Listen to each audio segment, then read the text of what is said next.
નમસ્કાર, હું છું પ્રિયા અને તમે જોઈ રહ્યા છો જનતા કી જાણકારી ન્યૂઝ। નજર કરીએ આજના સમાચાર ઉપર। લીંબડી શહેરના આંગણે 24 જૂન 72 દિવસીય દીક્ષા તપસ્વી પારણા સાથે ત્રિદિવસીય મહોત્સવ ઉજવાયો। સમગ્ર સનાતન ધર્મમાં આસ્થા, શ્રદ્ધા અને ભક્તિ રીતે લોકો ઉપવાસ કરતા હોય છે। જૈન પરંપરામાં તપ ધર્મનું અનેરું મહત્વ છે।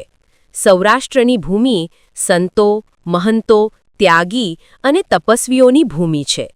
ત્યારે સુરેન્દ્રનગર જિલ્લાના લીંબડી શહેરના આંગણે આજે તપસ્વી રત્ન શેઠ પ્રિયંકભાઈ તથા પત્રકાર હિતેશભાઈ શાહ તથા 72 તપસ્વીઓને 24 જૂન દીક્ષા કલ્યાણક તપની 72 દિવસની ઉગ્ર તપસ્યા દેવગુરુ પસાએ નિર્વિઘ્ને પૂર્ણ થઈ ગઈ છે।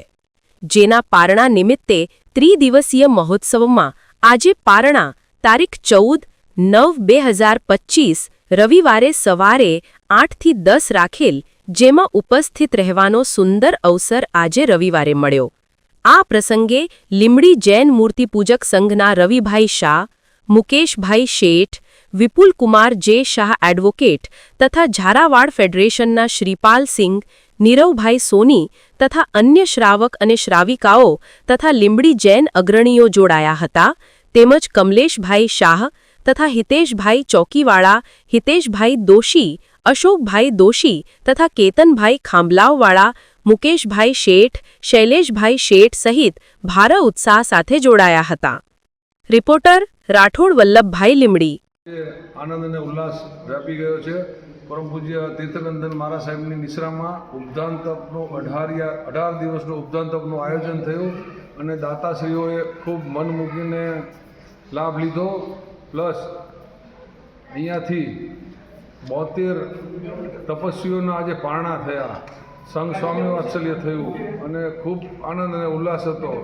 અને લીંબડીના અમારા પનોતા પુત્ર તીર્થનંદન મહારાજ સાહેબ કે જેમને લીંબડીના સાધર્મિક ભાઈઓ બધા ભાઈઓની ખૂબ અનુમોદના કરી છે, ખૂબ ધર્મ પ્રત્યે જોડ્યા છે। જે લોકો ધર્મની અંદર ક્યારેય દેરાસર નહોતું જોયું એવા લોકોને પણ આવતા કરી દીધા અને માસક શ્રવણની ઉગ્ર તપસ્યા કરાવી। એવા તીર્થનંદન મહારાજ સાહેબને વંદન છે। જય જિનેન્દ્ર। બોલો બાબુજી સ્વામી ભગવાન કી જય।